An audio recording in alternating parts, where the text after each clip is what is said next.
कर्मण्येवाधिकारस्ते मा फलेषु कदाचन मा कर्मफलहेतुर्भो मा ते संगोऽस्त्वविकर्मणि।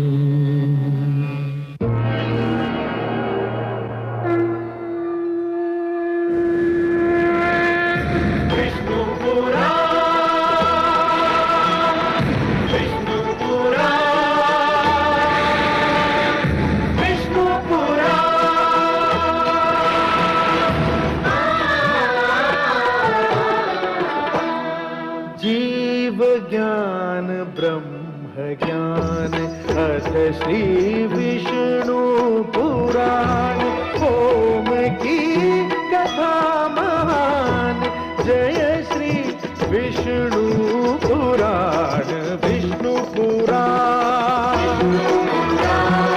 विष्णु पुराण विष्णु पुराण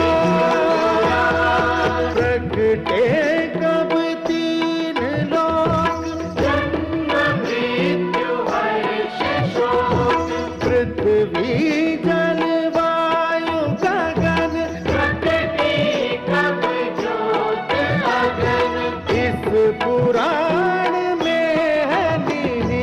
जप तप और योग ध्यान विष्णु पुराण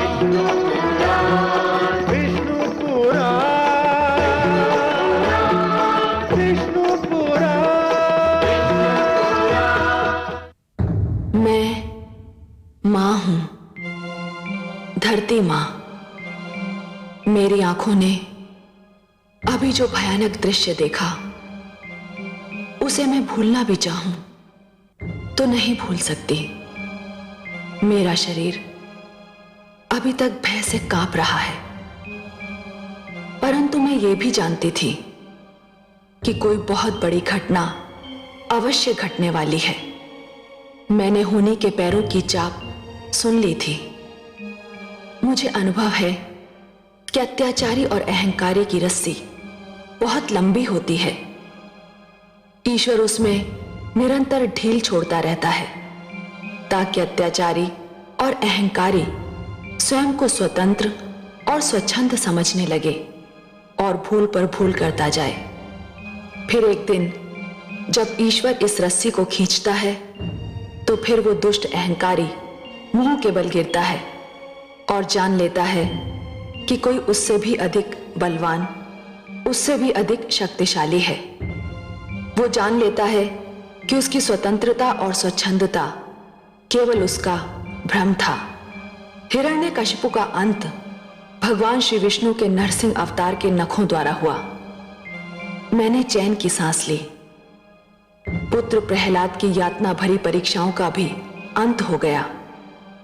भगवान श्री विष्णु के आशीर्वाद से उसका कल्याण हुआ।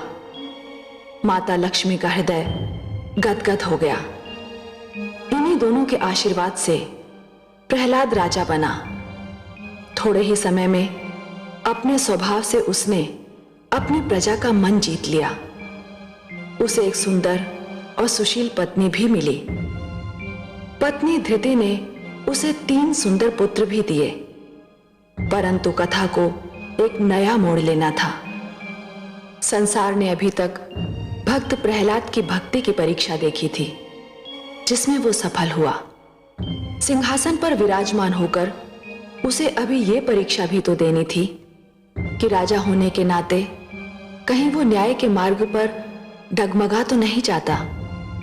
और एक दिन उसकी इस परीक्षा की घड़ी भी आ गई।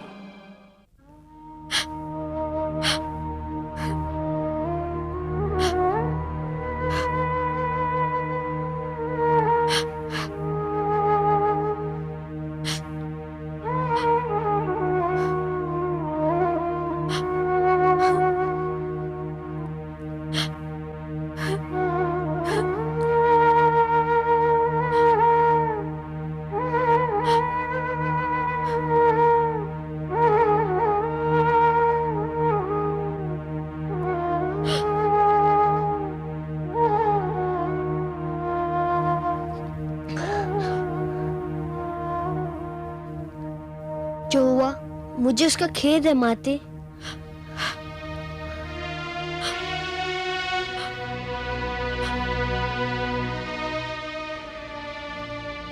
जो हुआ पुत्र, उस पर खेद व्यक्त करने के अतिरिक्त और किया भी क्या जा सकता है।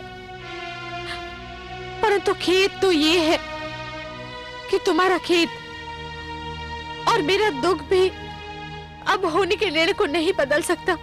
माते, कहीं आप पिताश्री की मृत्यु के लिए मुझे तो उत्तरदायी नहीं समझ रही है?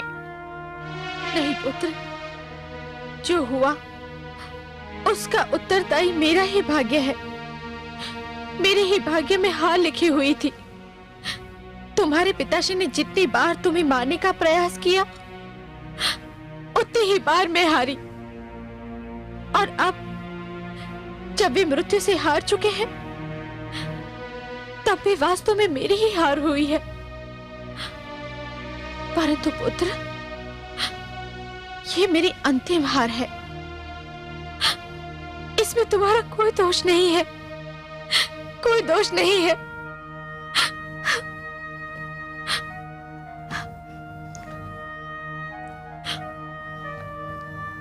मेरे मन पर एक बोझ है माते। आप सोचे होंगे कि मैंने अपने पुत्र भगवान विष्णु से विनती करके भ्राता आह्लाद को फिर से जीवित करवा लिया। मैंने विष्णु से हट करके अपने गुरुजन शंडर अमर को काल के मुख से खींच लिया। तो अपने पिता के लिए भी भगवान विष्णु से जीवन दान क्यों नहीं मांगा? उन्हें पुनर्जीवन के वरदान से क्यों वंचित रखा? पुत्र, मेरे पति तुम्हारे पिता रहे ही कहाँ थे?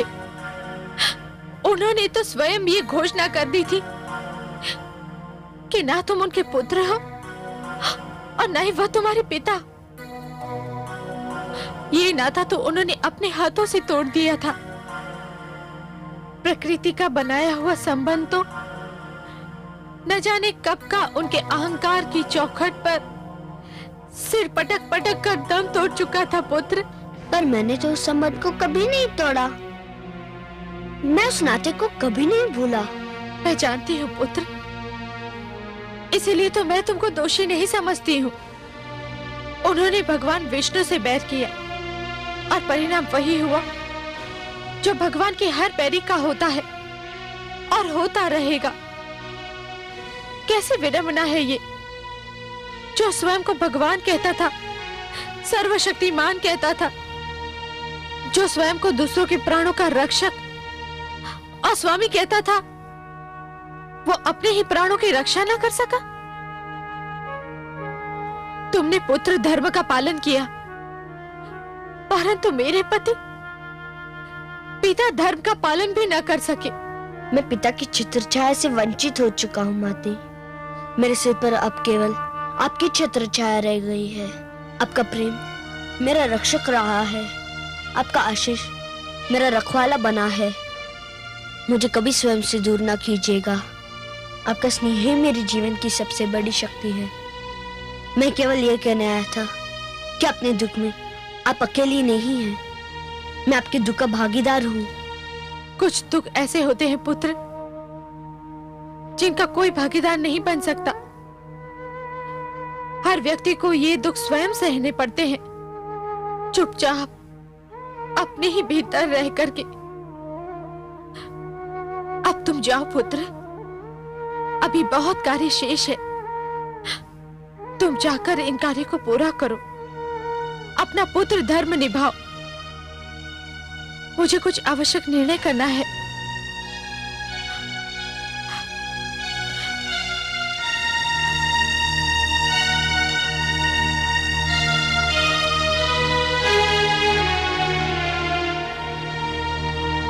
आज असुर कुल का सूरज अस्त हो गया। दुर्भाग्य का चंद्रमा अपनी समस्त कालिमा के साथ असुर लोक के आकाश पर निकल आया है। देवराज इंद्र के गर्व को चकनाचूर करने वाले असुरों के महानायक हिरण्यकश्यपु का आप समस्त असुर वीरों पर एक ऋण है जिसे आप सबको चुकाना है। हमें अति शीघ्र यह निर्णय लेना है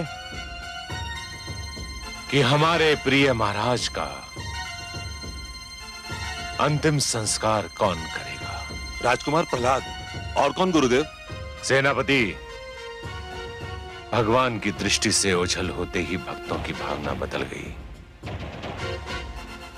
जिस प्रहलाद के कारण हिरण्यकश्यपु का वध हुआ, वही प्रहलाद उन्हें मुखाग्नि देगा। जिस प्रहलाद से हमारे महाराज को विष्णु से अधिक घृणा थी,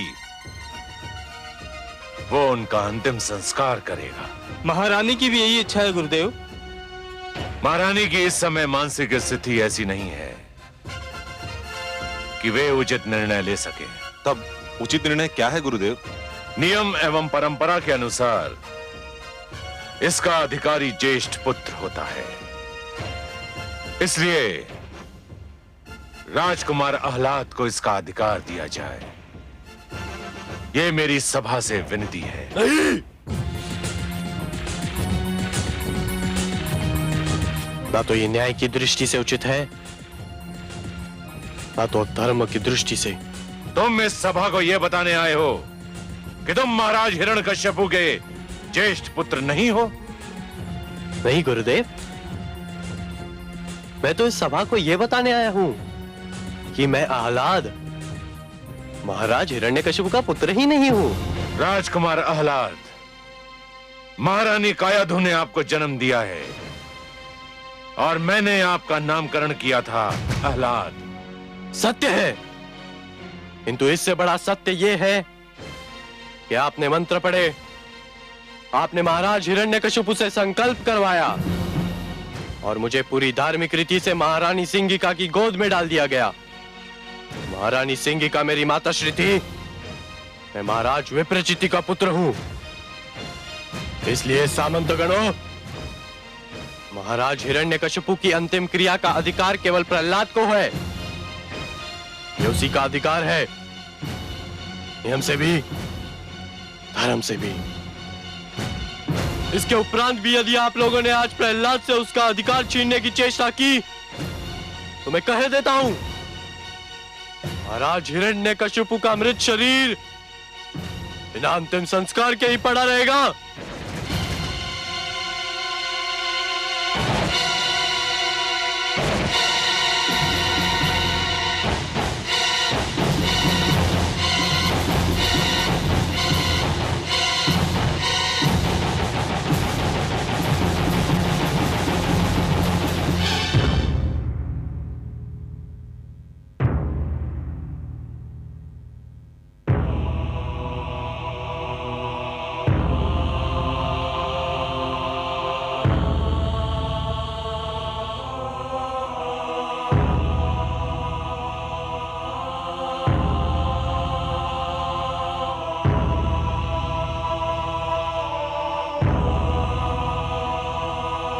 गुरुदेव, मेरे लिए क्या आदेश है?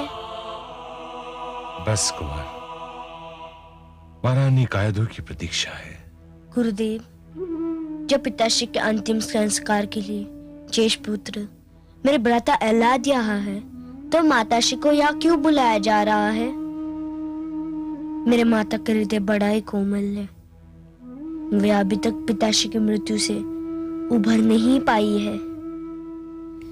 वत्स, इस समय तुम्हें अपने हृदय को वज्र की भांति इस्पात बनाने की आवश्यकता पड़ेगी। जिस समय असुरराज हिरण्यकश्यपु की चिता को अग्नि दी जाएगी, उस समय तुम्हारी माता महारानी कायाधु भी इसी चिता पर होंगी। क्या? नहीं, नहीं, ये संभव नहीं है। क्या शोक में माताश्री ने अपने प्राण त्याग दिए? नहीं पुत्र, वे जीवित हैं, सकुशल हैं।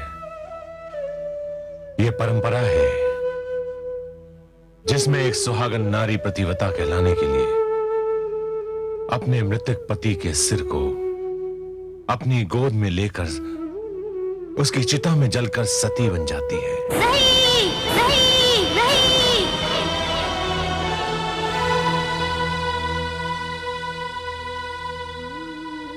आग का जो भयानक खेल मैंने अपने बुआशी के साथ देखा है, वही खेल आप लोग मेरी माताश्री के साथ परंपरा के नाम पर खेलना चाहते हैं, तो मैं वो खेल नहीं होने दूंगा। मैं आज इस भयानक परंपरा को अपने पिताश्री की चिता में जलाकर समाप्त कर दूंगा गुरुदेव।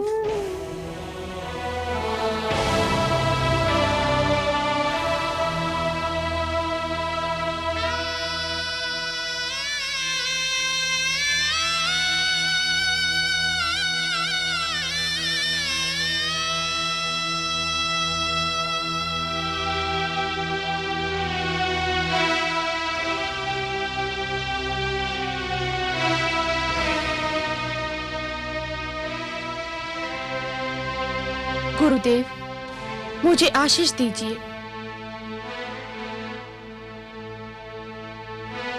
देवादिदेव, महादेव, तुम्हें अपना अंतिम कर्तव्य बिना किसी संकट के पूर्ण करने की शक्ति प्रदान करें। वो स्त्री बड़ी भाग्यशाली होती है जो इस संसार से सुहागन चली जाती है। तुमने ये निर्णय इसलिए लिया है कि तुम अपने इस सुहागन रूप को वैधव्य की लपटों में झोंकना नहीं चाहती हो। और इसीलिए आप सब परंपरा के पुजारी चाहते हैं कि मेरी माताश्री अपने आप को जीते जी चिता की लपटों में झोंक दे। ऐसा नहीं कहते हैं पुत्र। तुम तो मेरे धर्मात्मा पुत्र हो और मुझे पत्नी धर्म के मार्ग पर चलने से रोकना चाहते हो। आप आत्महत्या को धर्म कहती है? आप माताश्री इसे पत्नी का धर्म कहती है? एक ऐसा पति जिसने सारा जीवन आपको सुखी एक सांस नहीं लेने दी, उसके लिए आप आत्मदाह करना चाहती है और कहती है कि पत्नी का धर्म है। पुत्र, हाँ माते, आपका उनके प्रति धर्म अभी भी शेष बचा है जो जीवित नहीं है, और उनके प्रति आपका धर्म समाप्त हो गया है जो अभी भी जीवित है। क्या आपका माता होने के नाते कोई धर्म नहीं है? क्या संतान के प्रति आपके सारे उत्तरदायित्व तो समाप्त हो गए? नहीं पुत्र, मैं जानती हूँ तू अभी बहुत छोटा है, किंतु तुम्हारे लिए इतना बड़ा साम्राज्य है। ये हमारा नहीं है माते। मेरे भगवान विष्णु ने कितना अच्छा विभाजन किया था, आकाश देवताओं का, धरती मानव की और पातालम असुर लोगों का। मेरे पिताश्री ने देवताओं से आकाश छीना, मानव से धरती छीनी, और इसलिए मेरे विष्णु ने उन्हें दंड दिया। किंतु आप माता होकर हमें किस बात का दंड दे रही है? अच्छा माते, बताइए, क्या अभी तक आप इस मृत देह को पिताश्री मान रही है? परंतु पुत्र, ये मृत देह तो उन्हीं की है ना? हाँ माता, किंतु ये तो केवल देह है जिसे अभी अग्नि राख में बदल देगी। हमारा संबंध तो उस आत्मा से था जो अब नहीं है। तूने सत्य कहा पुत्र, किंतु संसार मुझे क्या कहेगा? मृत्यु के भय से मैंने अपना धर्म छोड़ दिया? नहीं माते, जिसने न जाने कितनी बार अपने पति के हाथों अपने पुत्र को मृत्यु के मुख में जाते देखा है, उस पीड़ा को झेला है, उसे मृत्यु से भय नहीं माते, नहीं। केवल धर्म के नाम पर मुझसे अपनी ममता की छाया मत छीनो। केवल परंपरा के लिए मुझे अनाथ मत करो माते। पुत्र, पुत्र, पुत्र, मैं तुझे धन्यवाद देती हूँ। तूने मुझे माता होने के अधूरे कर्तव्य का स्मरण कराया है। मैं जीऊंगी पुत्र, अपनी संतान के लिए। मैं केवल एक पत्नी नहीं, माता भी हूँ। ठीक है माते, तू मुझे आज्ञा दो। कि मैं अपने पिता के देह को अग्नि दूं। आज अपने पिता के साथ साथ प्राचीन असुर परंपरा, अन्याय, अधर्म, घृणा और द्वेष और उसके साथ साथ हिंसा की भावना को सदा के लिए अग्नि को समर्पित कर दूं।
कितना अंतर है, कितना महान अंतर है।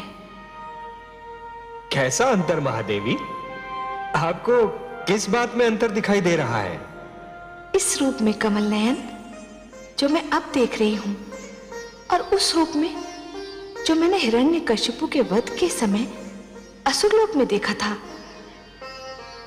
कहां ये पुष्प की भांति खिला हुआ मुख जिस पर उषा की लालिमा बिखरी हुई है, ये शांत और क्षीर सागर जैसे नयन जिनमें कोई उतरता चला जाए तो भी उसकी गहराई नहीं नाप सकता। ये समस्त सृष्टि को सुख और संतोष देने वाली मुस्कान जिसको देखते ही आपके चरणों में हृदय अर्पित करने को मन करे, और कहा वो विकराल रूप जिसे देखते ही हृदय में कंपन आरंभ हो जाए। आंखें मूंद लेती हूं डर से, उसके बारे में सोचती भी हूं तो शरीर में झुरझुरी सी दौड़ जाती है। कितना अंतर है आपके दोनों रूपों में। महादेवी, आज तो हमारा सौभाग्य है कि आप प्रेम सुधा की वर्षा हम पर कर रही हैं। मैं तो आपसे पहले भी कह चुका हूं महादेवी कि अपने भक्तों के उद्धार के लिए मैं कोई भी भयानक रूप भी धारण कर सकता हूं। भक्ति की शक्ति मुझसे वो सब करा सकती है जिसकी कल्पना भी नहीं की जा सकती। परंतु वो क्रोध जैसे ज्वालामुखी फट पड़ा हो, जैसे समस्त सृष्टि में भूकंप आ गया हो, जैसे सागर अपनी सारी शक्ति के साथ बिफर उठा हो। मैं तो समझी थी कि आज सृष्टि का पालनहार स्वयं ही सृष्टि का संहार करने पे तुला हुआ है। सत्य तो यह है कि मैं अत्यंत भयभीत हो उठी थी कमल नयन, अत्यंत भयभीत। महादेवी, मैं सब कुछ सहन कर सकता हूं महादेवी, परंतु यदि कोई व्यक्ति अभिमान में यह कहने लगे कि वह स्वयं ही ईश्वर है, मैं उसे कदापि सहन नहीं कर सकता। मैं ये भी सहन नहीं कर सकता महादेवी कि अहंकार को यह भ्रम हो जाए कि उसने सदाचार पर सदा के लिए विजय प्राप्त कर ली है। अंधकार को यह भ्रम हो जाए कि उसने प्रकाश पर विजय प्राप्त कर ली है, या फिर असत्य इस भ्रम में पड़ जाए कि उसने सत्य पर विजय पा ली है। पर मैं क्या करूं कमल नयन? मैं तो आपके इसी रूप पर मोहित हूं जो इस समय मेरे नेत्र देख रहे हैं। यही सुंदर मुखड़ा मेरे मन में बसा हुआ है। ये मुकुटधारी ललाट, यही सूर्य और चंद्र को लजाने वाला सुंदर मुखड़ा, ये दीप समान जगमगाते नेत्र, इसी को देखकर ही तो मैंने अपना हृदय आपके चरणों में रख दिया था। महादेवी, यदि आपकी यही इच्छा है कि मैं ऐसा भयानक रूप कभी धारण ना करूं, तो मैं आपको यह वचन देता हूं, इसके आगे कभी ऐसा रूप धारण नहीं करूंगा जिसे देखकर आप भयभीत हो।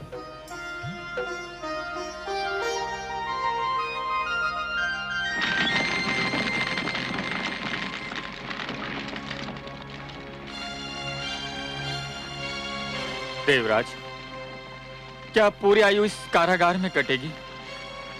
अब तो अमृतपान भी महंगा लगने लगा है। यदि अमृत ना पिया होता तो हिरण्यकश्यपु हमारा वध कर देता और हम सब इस कारागार की घुटन से मोक्ष पा जाए। ये सारा किया धरा ब्रह्मा जी का है, अपने ब्रह्मा जी का। न दिन में मरो न रात में, ये भी कोई वरदान है? न दिन में मरो न रात में, तो कब मरो? उनसे चतुर तो अपने अग्निदेव निकले। इतनी चतुराई से वरदान दिया कि हिरण्यकश्यपु अपनी बहन को नहीं बचा पाया। परंतु हे देवराज, अब हमारा होगा क्या? अब आप लोग मुक्त हैं।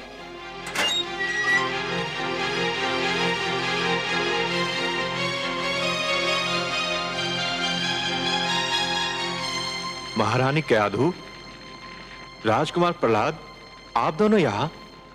हे देवराज, मैं असुराज हिरण्यकश्यप का पुत्र प्रहलाद आप सबसे अपने पिताश्री के व्यवहार की क्षमा मांगने आया हूँ। आप सब मुक्त हैं। राजकुमार प्रहलाद, आपकी मधुर वाणी सुनकर मन को बड़ा संतोष हुआ, किंतु आप बुरा ना माने। यदि हमारी मुक्ति का आदेश स्वयं दानवेंद्र दें तो? हे वरुण देव, मेरे पिताश्री नहीं रहे, मैं अभी उनका अंतिम संस्कार करके आ रहा हूँ।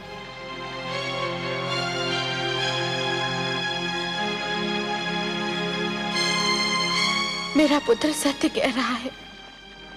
किंतु ब्रह्मा जी का वो वरदान, उस वरदान का उपाय तो असंभव है। देवराज, लगता है मेरे पिताश्री की तरह अभी इसी भ्रम में है। जिन्होंने स्वयं ब्रह्मा जी को रचा, उनके लिए असंभव क्या और संभव क्या? मेरे भगवान विष्णु के लिए मुझसे मेरे मार्गदर्शक देवर्षि नारद जी ने कहा था, ओम पूर्णमदः पूर्णमिदं पूर्णात् पूर्णमुदच्यते पूर्णस्य पूर्णमादाय पूर्णमेवावशिष्यते।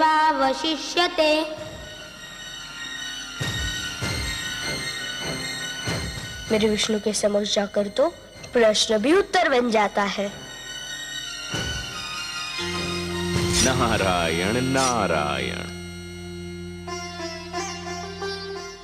देवर्षि प्रणाम।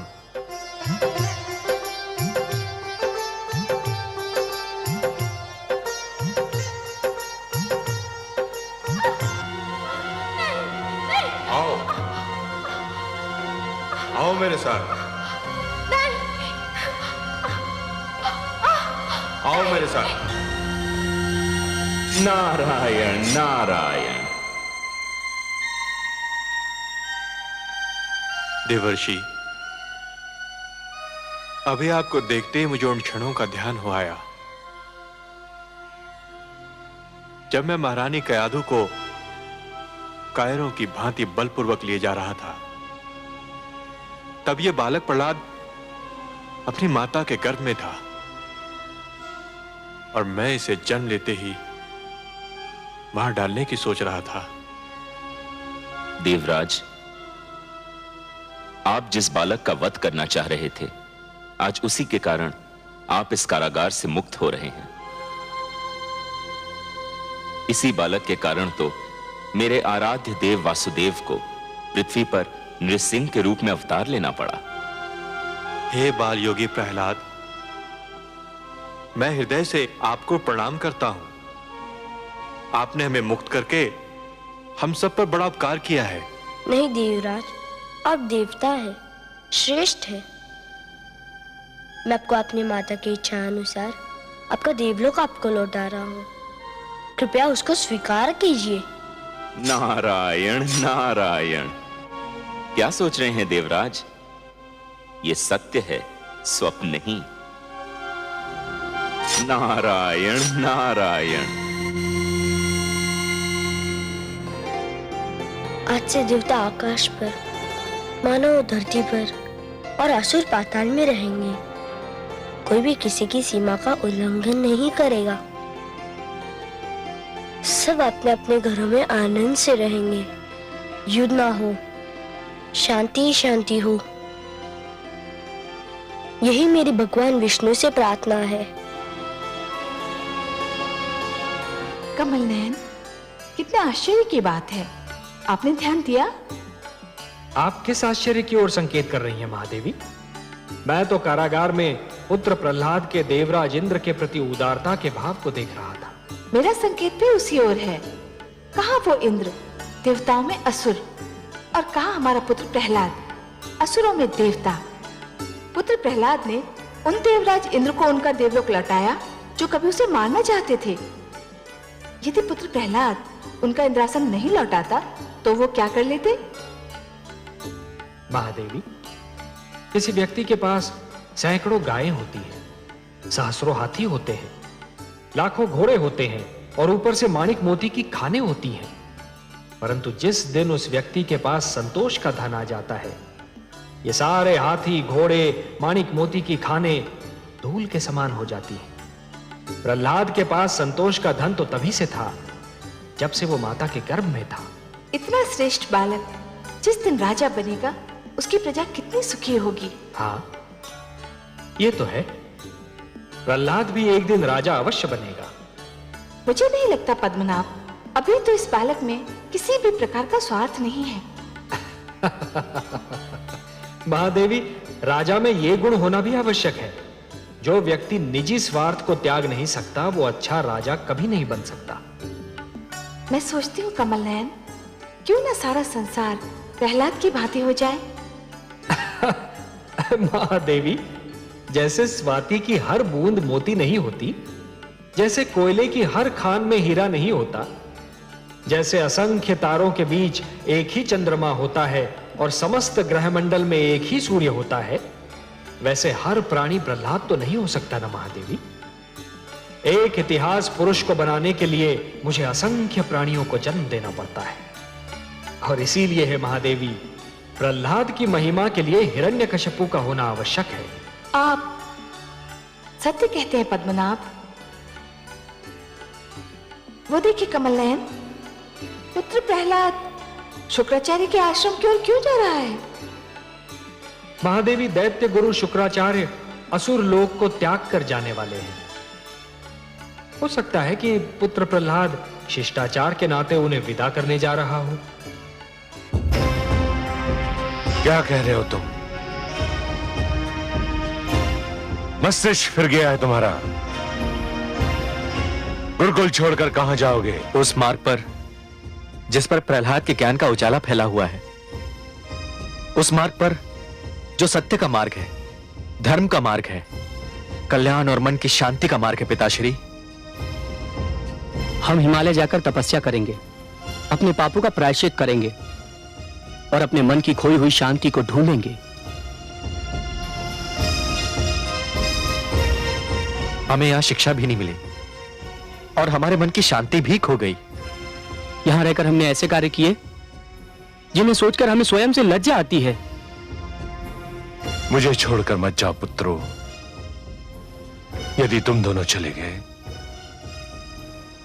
तो मेरी दोनों भुजाएं टूट जाएंगी। आप जिस पथ के पथिक हैं पिताश्री, यदि उसी पर चलते रहे तो एक दिन आप स्वयं भी टूट जाएंगे।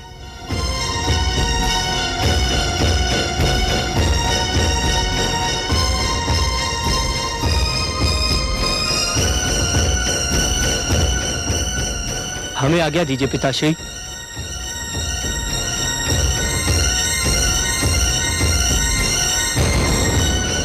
रुक जाओ मेरे पुत्रों, मुझे छोड़कर मत जाओ।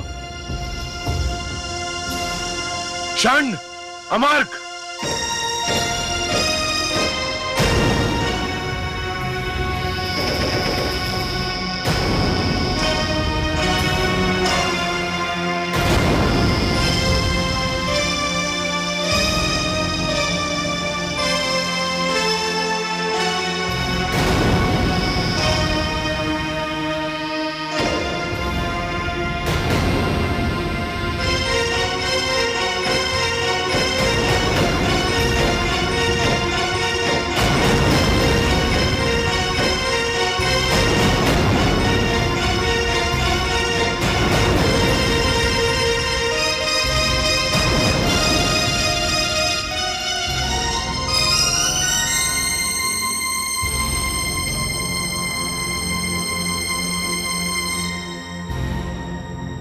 आयुष्मान भव। मुझे जैसी सूचना मिली मैं आपके पास चला आया गुरुदेव।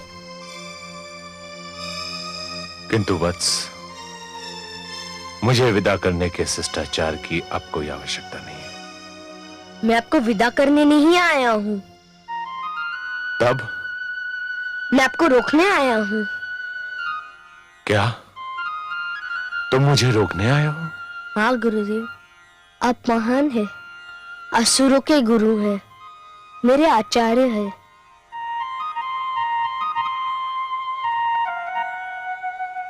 किंतु अब तुम्हें मेरी क्या आवश्यकता है? तुमने हिंसा, द्वेष, घृणा तथा असुरों की परंपरा को अपने पिता की अर्थी के साथ कंधा दे दिया है। तुम्हारे राज में तो अब केवल विष्णु के मानने वालों को ही स्थान मिलेगा। नहीं गुरुदेव, मानने का संबंध विश्वास से है। जो ईश्वर को मानेंगे वे मेरे हैं, जो नहीं मानेंगे वे भी मेरे हैं। मेरा ईश्वर पर इतना अटल विश्वास है कि ये मानने लगा कि ईश्वर को मनवाने की कोई आवश्यकता नहीं है। वे अपनी परम शक्ति स्वयं मनवा लेते हैं। मेरी निजी मान्यता का संबंध आपसे नहीं है गुरुदेव। मैं आसुरों की संस्कृति के विरोध नहीं हूँ। मुझे तो आपसे नीति की शिक्षा लेनी है, शस्त्र विद्या सीखनी है। एक पराजित व्यक्ति से शिक्षा ग्रहण करना चाहते हो? नहीं गुरुदेव, आप पराजित नहीं है। कोई भी पराजित नहीं हुआ। पराजय हुई है दोषपूर्ण सिद्धांतों की, दोषी नियमों और परंपराओं की। आप तो कल भी आचार्य थे और भविष्य में भी आचार्य रहेंगे।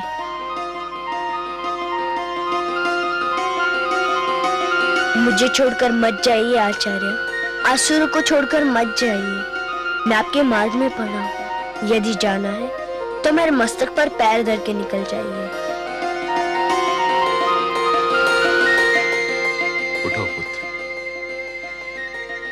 पुत्र, मैं संसार में अपने आप को सबसे बड़ा हठी समझता था, किंतु मैं तुमसे हार मानता हूं। मैं नहीं चाहूंगा। मैं तुम्हें शिक्षा दूंगा, नीति की, शस्त्र की, ज्ञान विज्ञान की, किंतु तुम भी मुझे वचन दो कि तुम मुझसे विष्णु भक्ति की हट नहीं करोगे। मैं वचन देता हूँ, आपके ओर से भी उनकी भक्ति मैं कर लूंगा। आप तो बस मेरे मस्तक पर अपना हाथ रख दीजिए।